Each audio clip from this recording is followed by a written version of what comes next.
The litre-class supersport category has officially transcended reality. We're seeing a massive shift in the industry. Electronics are now basically sentient. Aerodynamics have moved from the wind tunnel to MotoGP tech, and we even have some legendary names returning to the grid. Today, we are ranking the top 10 best litre-class and high-performance supersports of 2026. The list is based on the latest street reviews, the massive impact of new arrivals, and the return of some legends. The gap between number 10 and number 1 is thinner than a racing slick. Let's get into the countdown. Starting us off at number 10 is the bike that broke the internet this year, the 2026 KTM 990 RCR. It's been over a decade since KTM gave us a full-sized sport bike, and they didn't play it safe. While its 128 horsepower parallel twin might seem underpowered on paper next to the 200 HP Club, this bike is a giant killer on the brakes and in the corners. At just 430 pounds, it's a featherweight. It features a massive 8.8-inch touchscreen, the best in the industry, and winglets derived straight from their MotoGP program. It's the ultimate real-world superbike. Fast enough to scare you, but refined enough to ride every day. KTM is officially back in the game. At number 9, we have a rolling work of art, the MV Agusta Superveloce 1000. If you want a bike that stops traffic, this is it. It takes the 200-plus horsepower heart of the Brutale 1000 hours and wraps it in neo-retro bodywork that pays homage to MV's racing heritage. For 2026, they've refined the integrated winglets and improved the cooling for that screaming inline 4.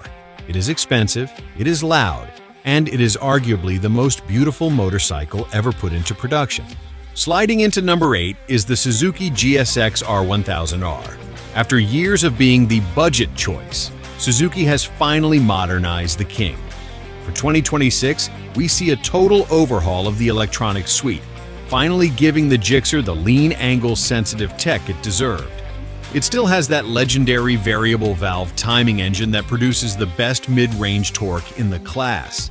It's reliable, it's fast, and it remains the best platform for riders who want a bike that does everything well without the Italian price tag. Number 7 is the cult favorite, the Aprilia RSV4 Factory. If this list was based purely on feel, the Aprilia might be number 1. Its 1099cc V4 is widely considered the most soulful engine in the world. For 2026, Aprilia has further refined the factory aerodynamics, making the bike more stable at triple-digit speeds. The chassis remains the benchmark for the industry. It is so intuitive that it feels like it's wired directly into your central nervous system.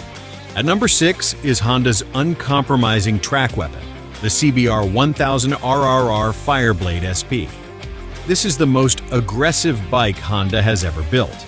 Its ultra-short-stroke engine revs to the moon, and for 2026, Honda has slightly shortened the gearing to make it punchier on the street. With its semi-active Öhlins suspension and Brembo Stylema brakes, it is a surgical tool. If your goal is to set the fastest lap at your local track, the Fireblade is your best friend. Coming in at number 5 is the Yamaha YZF R1M. In 2026, the R1M remains a masterclass in balance. Its cross-plane engine provides a soundtrack that no other inline 4 can match, and the M-Spec carbon fiber bodywork is simply stunning. Yamaha's ERS, electronic racing suspension, is now in its most advanced generation, offering a track mode that literally learns the circuit as you ride it. It's a bike that rewards precision and offers a mechanical connection that is getting rare in this digital age. At number 4, we have the Green Monster, the Kawasaki Ninja ZX 10RR. This is a homologation special, built for one reason: to win world championships.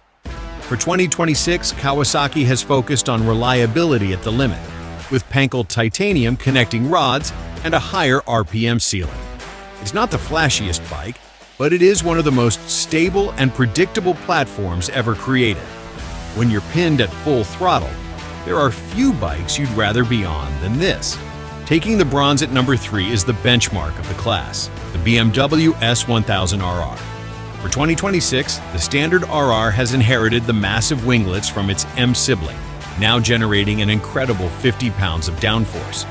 The shift cam engine is still the most versatile power plant in existence, offering massive torque at down low and a 205 HP rush at the top. With the new quick-action throttle as standard, the S1000RR is now even more responsive. It is the perfect marriage of German precision and absolute speed. Screaming into the number 2 spot is the absolute madness that is the Kawasaki Ninja H2. While the rest of the world is fighting over tenths of a second, Kawasaki is fighting for total atmospheric dominance. This supercharged hypersport produces a staggering 240 horsepower in street-legal trim. For 2026, it keeps its self-healing paint, which can literally smooth over small scratches in the sun, and its iconic trellis frame. There is nothing, and I mean nothing, that accelerates like a supercharged H2. It's not just a motorcycle, it's a landmark of engineering. It's the bike that makes 200 horsepower feel slow. And finally, the number 1 spot, the king of 2026, the Ducati Panigale V4. The 2026 model marks a historic shift for Ducati. They have officially moved to a double-sided swing arm to increase lateral grip and decrease weight. Purists may have cried heresy, but the lap times don't lie. The new Ducati Vehicle Observer, DVO technology, uses algorithms from their MotoGP bikes to predict traction limits in real time. It produces over 215 horsepower, features the new Brembo High Pure calipers, and looks like it was sculpted by the gods of speed. It is the most technologically advanced, emotionally stirring, and flat-out fastest lapping superbike you can buy in 2026. It is, quite simply, the best. There it is, the definitive list for 2026. From the supercharged insanity of the H2 to the surgical precision of the new Ducati Panigale V4. We are truly spoiled for choice. But I want to know your thoughts. Does the double-sided swing arm on the Ducati bother you? Or are you all about those lap times? And is the H2 still the king of the street in your eyes? Drop a comment below and let's start the debate. Don't forget to like, subscribe, and hit that bell. We've got full individual reviews of these bikes coming your way soon. Ride safe, and I'll see you in the next one.